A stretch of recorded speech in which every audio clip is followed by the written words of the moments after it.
बनाने का मन है तुमको, तो देखो ऐसे जरूरी नहीं है, देखो यहाँ लिख दिया नॉट मैंडेटरी, लेकिन अगर HUF डीड बना लोगे तो थोड़ा सा क्यों पारिवारिक में झगड़ा नहीं हो जाता है, क्या हो जाता है।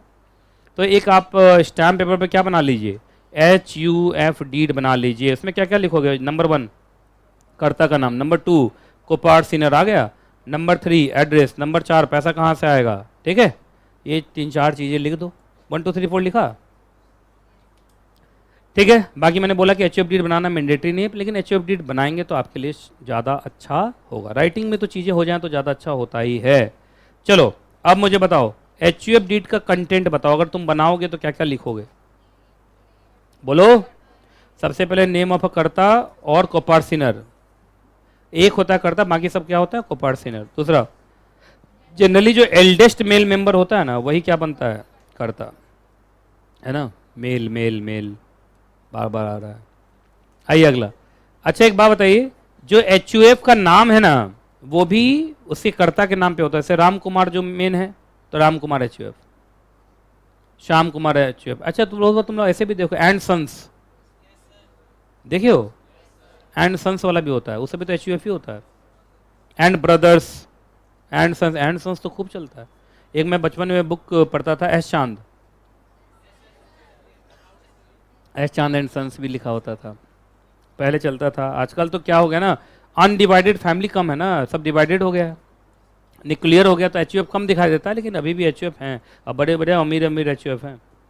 अच्छा एक बात बताइए, क्या इसमें कैपिटल लिखा रहता है जिससे कि HUF स्टार्ट हुआ है, मिनिमम कैपिटल, बोलो। उसके बाद एक डिक्लेरेशन होता है, दे दोगे तो भी अच्छा, नहीं दोगे तो भी, उससे उनके पास एम्प्लॉयड अथॉरिटी तो होता ही है। आप क्या डिक्लेरेशन देते हैं, बाकी लोग क्या देते हैं कि हम डिक्लेयर करते हैं कि कर्ता को सारा अथॉरिटी देते हैं, कर्ता जैसे चाहे वैसे चला सकता है। आप नहीं भी लिखोगे तो भी इम्प्लाइड, ऐसे तो HUF डीड बनाने की जरूरत नहीं, लेकिन अगर बना रहे हो तो अच्छा है। एक रबर स्टैम्प भी बना लो यार, छपाक छपाक ना, रबर स्टैम्प छपाक, ब्लू रंग उड़ जाता है पूरा। हाँ उसके बाद उस डीड की रजिस्ट्री करा लो, वही रजिस्ट्रेशन एक्ट के अंदर, और खुशी की बात है।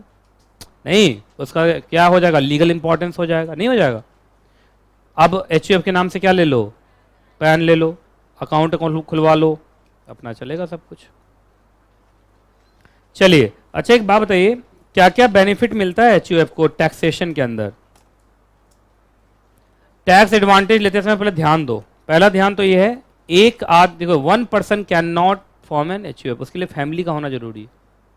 तो अकेले नहीं बना सकते हो तुम HUF, है ना। हिंदू अनडिवाइडेड फैमिली अकेले कैसे होगा, फैमिली बनना तो चाहिए। या फैमिली बनना स्टार्ट कहाँ से होता है, भारत में मैरिज ही एक फॉर्मल स्टार्ट है फैमिली का। अरे मैरिज के बिना कैसे बनाओगे फैमिली, मुश्किल है ना। तो मैरिज करने का, HUF बनाना है तो क्या करना, मैरिज कर लोगे ना। हाँ तो अच्छा आ गया, हिंदू बुद्धिस्ट जैन सिख सबको क्या समझा गया, हिंदू ही समझा गया। तो इसमें कौन कौन नहीं रहे, मुस्लिम नहीं है और क्रिश्चियंस नहीं है, बाकी बुद्धिस्ट जैन सिख इन सबको हिंदू में ही काउंट किया जाता है। कॉन्स्टिट्यूशन ऑफ इंडिया में पढ़ेंगे तो भी ये लिखा हुआ है, Hindu includes Buddhist Jain and Sikh. इन लोग के लिए कोई लॉ नहीं है ना, जैसे सिख का, जैन का, बुद्धिस्ट का, ऐसा कोई पर्सनल लॉ नहीं है, लेकिन हिंदू लॉ है, मोहम्मडन लॉ है, और क्रिश्चियन का तो थोड़ा कम ही जानकारी है मुझे, क्योंकि उनका भी कोई पर्सनल लॉ तो होगा ही। चलिए अब आइए आगे, सुनो जरा ध्यान से, शांति से। अब इनकम टैक्स एक्ट के अंदर क्या क्या फायदा मिलेगा, क्या HUF को अलग एंटिटी माना जाएगा for the purpose of income tax return, तो HUF का रिटर्न अलग जाएगा और मेंबर्स का रिटर्न अलग जाएगा। अच्छा सुनो, इनका जो इनकम टैक्स स्लैब रेट होगा वो इंडिविजुअल वाला ही चलेगा, स्लैब रेट वही चलता है, मतलब कोई कॉर्पोरेट तो चलेगा नहीं, फॉर्म असेसमेंट तो होगा नहीं, इंडिविजुअल असेसमेंट ही होगा, लेकिन अलग रिटर्न जाएगा।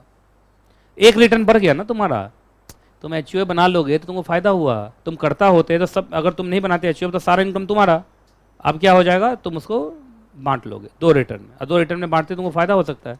मान लो अगर तुम्हारा 14 लाख इनकम है, 7 लाख इधर दिखा दो, 7 लाख उधर दिखा दो, अभी 7 लाख तक एग्जम्प्ट हो गया ना, कितना एग्जम्प्ट हो गया अभी, 7 लाख तक एग्जम्प्ट हो गया, बच गए ना तुम। लेकिन अगर तुम HUF नहीं बनाए होते तो पूरा 14 लाख तुम्हारा होता और टैक्सेबल हो जाता। अगला, अगर आपकी कोई एंसेस्ट्रल प्रॉपर्टी है, मतलब खानदानी प्रॉपर्टी है, उससे जो भी इनकम आए ना उसको दिखा दो एचयूएफ में, तो तुम बच जाओगे ना। नहीं तो वो इनकम तुम अपने में जोड़ते तो तुम्हारा इनकम बहुत ज़्यादा नहीं हो जाता। तो खानदानी इनकम को कहाँ दिखा दो, जैसे मालूम चलो पुश्तैनी घर है उससे रेंट आ रहा है, उसको अपने में मत लो, कहाँ ले लो एचयूएफ में, समझे। उसके बाद कोई गिफ्ट तुमको मिला जैसे बर्थडे में मैरिज में, उसको दिखा दो किसका है। जैसे नहीं होता है, जैसे पुराने ज़माने में ये सब खूब होता था, मालूम चला बेटा बहू का शादी हुआ और पिताजी ने ज़मीन लिख दिया, तो ज़मीन कहाँ दिखा दो, समझे। उसके बाद आओ आगे, ऐसे भी मालूम है ना शादी के समय में जितना भी गिफ्ट मिलता है सब एग्जेम्प्ट होता है, इसलिए अमीर लोग बार बार शादी करते हैं।